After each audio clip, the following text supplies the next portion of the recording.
Bonjour à tous et bienvenue dans cette nouvelle vidéo dans laquelle nous allons voir le sujet des locators. Les locators, c'est quoi? C'est ce qui va nous permettre de pouvoir manipuler les éléments qu'on a au niveau de notre page web, de les sélectionner et de dire à Playwright, voici l'élément sur lequel je souhaite effectuer des actions. Je vais ouvrir la page web qui va nous servir de cobaye, que je vais vous donner tout à l'heure. Mais si vous remarquez, quand vous faites un inspect de la page, clic droit inspecter, que vous cliquez ici, à chaque fois que vous passez au-dessus d'un élément, vous avez le texte HTML en dessous qui lui correspond, qui est affiché.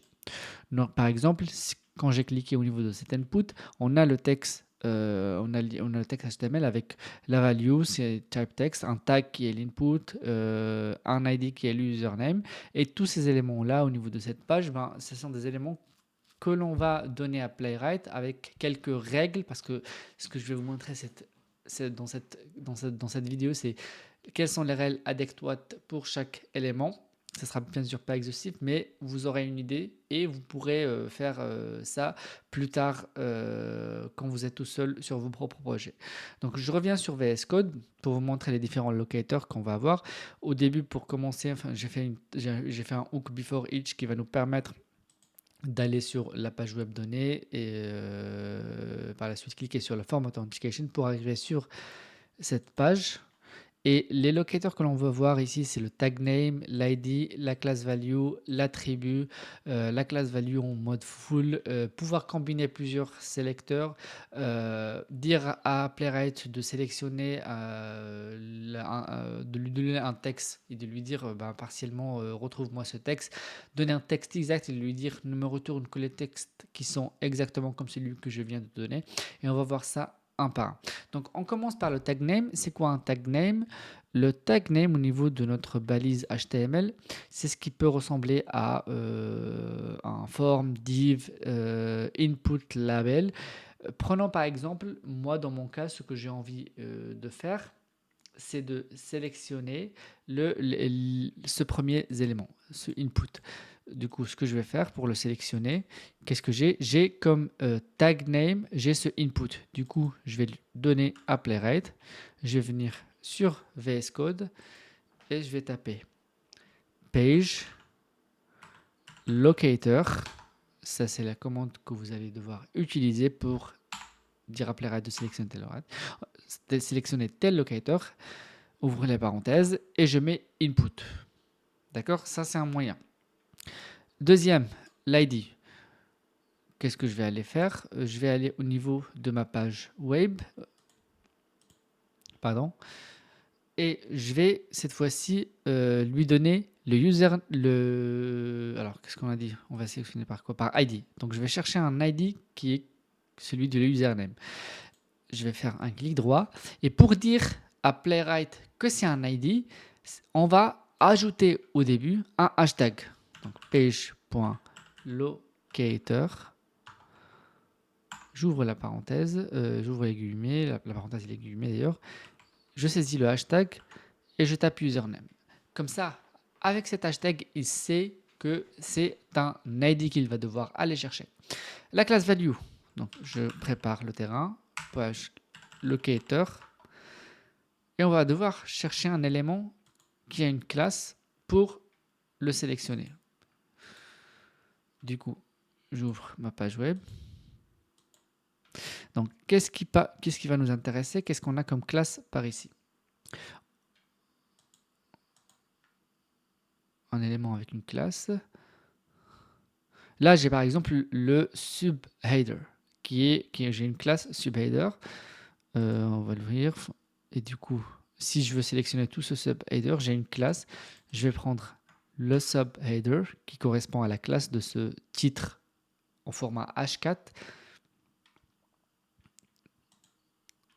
Je vais aller sur VS Code. Alors, on a vu que pour l'ID, c'est un hashtag. Pour dire à Playwright que c'est une classe, on met un point au début. Subheader.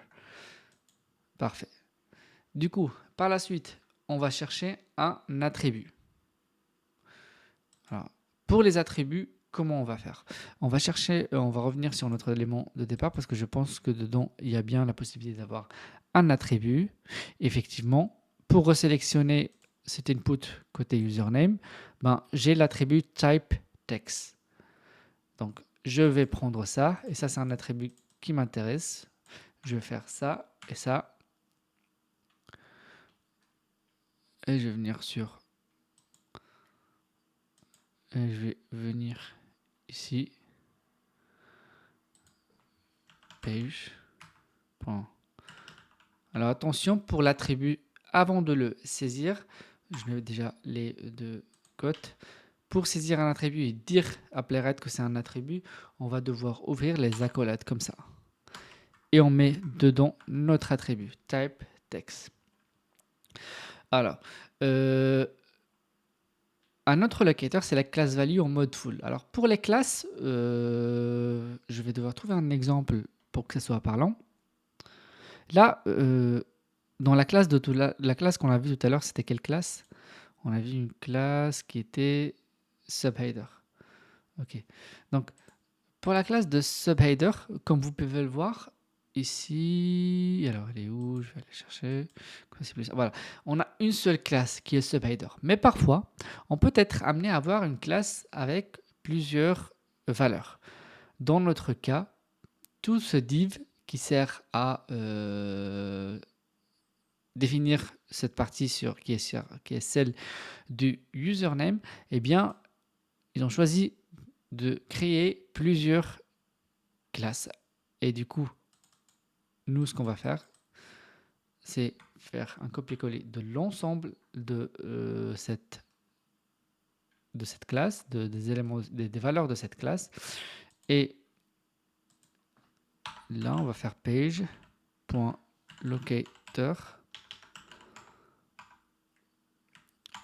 On ouvre les accolades cette fois aussi. On ne met pas de point parce qu'on l'a mis en mode full. Et c'est bon pour nous. Là, on est bon. On a pu sélectionner, mettre toute la value de la classe dans ce PageLocator. Combiner différents sélecteurs, ça c'est possible aussi. Quand il y en a quand un seul ne suffit pas, qu'il est redondant ou en double au niveau de la page, pour être plus précis, on peut mettre deux sélecteurs. On va voir un exemple pareil. On va reproduire ça sur un élément qu'on a déjà vu également, sous forme d'attribut.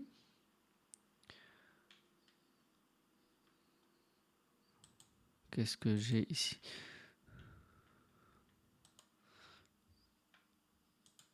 Donc, ce que je vous propose, c'est de sélectionner l'ensemble de ces éléments, enfin pas l'ensemble, au moins l'input, le type text et le username. Donc, je vais faire ça. Ouais, comme ça, je vais l'écrire comme ça en regardant. Donc, je commencerai par le tag qui est input. Je vais ouvrir les accolades et je vais mettre, voilà, je vais faire un copier-coller. Je prends le premier, type text.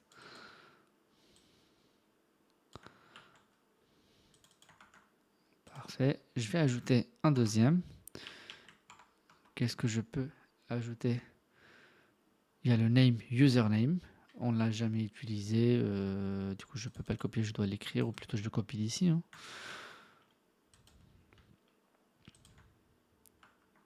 Parfait. Là, il nous reste deux éléments. Le premier, deux types de locateurs. Donner un début de texte à Playwright et lui demander de le chercher. Donc, je vais faire page.locator. J'ouvre les côtés et j'écris texte. Dans les accolades. Alors, qu'est-ce qu'on peut choisir comme texte? J'ouvre les accolades. Du coup, qu'est-ce que je peux choisir comme texte ici? Ici, on a login page. Je vais lui donner par exemple juste PAG. On verra s'il va me retourner. Attendez. Oui, voilà, on a un texte ici. Du coup, je vais lui donner PAGE et voir s'il Alors je vais tout sélectionner parce que je vais avoir 2 locateurs à faire. Je vais vous montrer du coup, je supprime ça. Parfait. Et là, on va lui demander de matcher le texte exactement.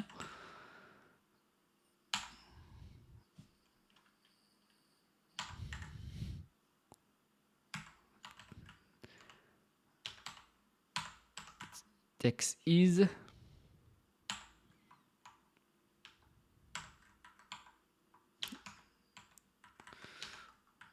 J'y arrivais. Voilà. Nickel. Alors là, si je lance le test, il n'y a rien qui va se passer. Il va juste, enfin, il n'y a rien. Il y a le test, il y a il y a le test qui va aller sur la page qu'on lui a donnée, puis sur la deuxième page, et puis rien, parce que là, on ne lui a pas donné de commande précise à faire. On peut voir ça. npx playwright test-ui pour avoir notre fenêtre qui s'ouvre. Là, il se lance et du coup, comme je l'ai dit, il a uniquement exécuté le hook before. D'accord?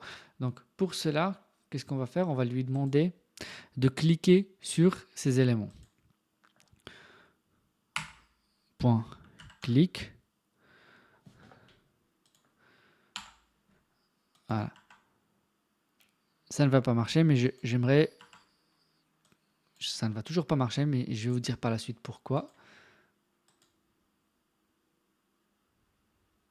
Voilà. Ça ne marche pas parce que là, il attend une réponse.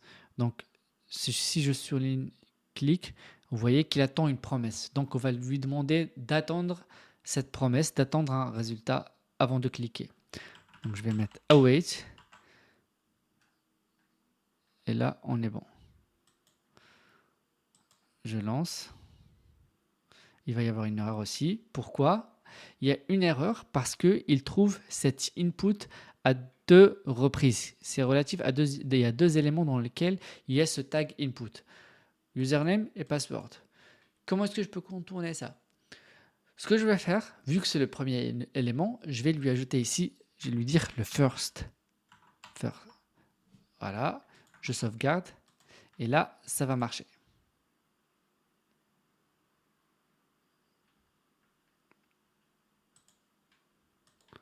Donc oui, ça marche, ça a marché. On a ces erreurs au niveau de la console, mais c'est pas, mais le test il est passant parce qu'il a bien cliqué sur le premier. On peut le voir là avec le bouton qu'il a bien cliqué dessus. On peut essayer de faire ça avec également le username. Je sauvegarde, je relance. Ben nickel, pas d'erreur. On va faire ça aussi pour les autres, comme ça on aura tout fait ensemble. On clique, await. Je vais faire ça pour tout et on verra s'il y a des erreurs, on corrigera ça ensemble.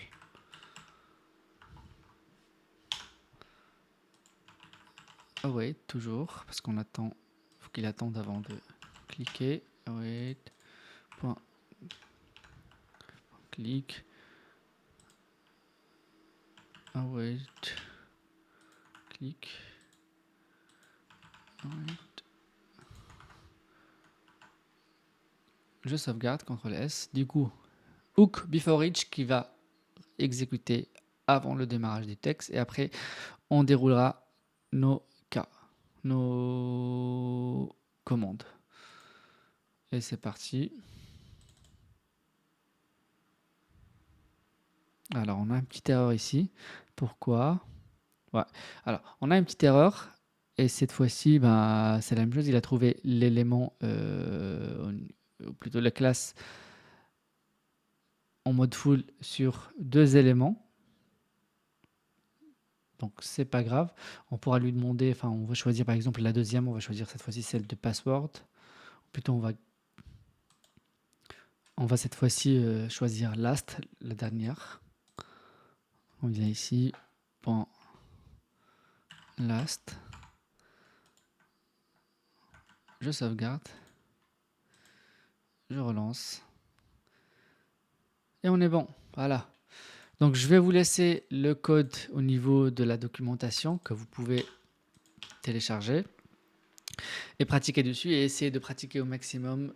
Comme ça, vous allez pouvoir, pour que ça soit automatique.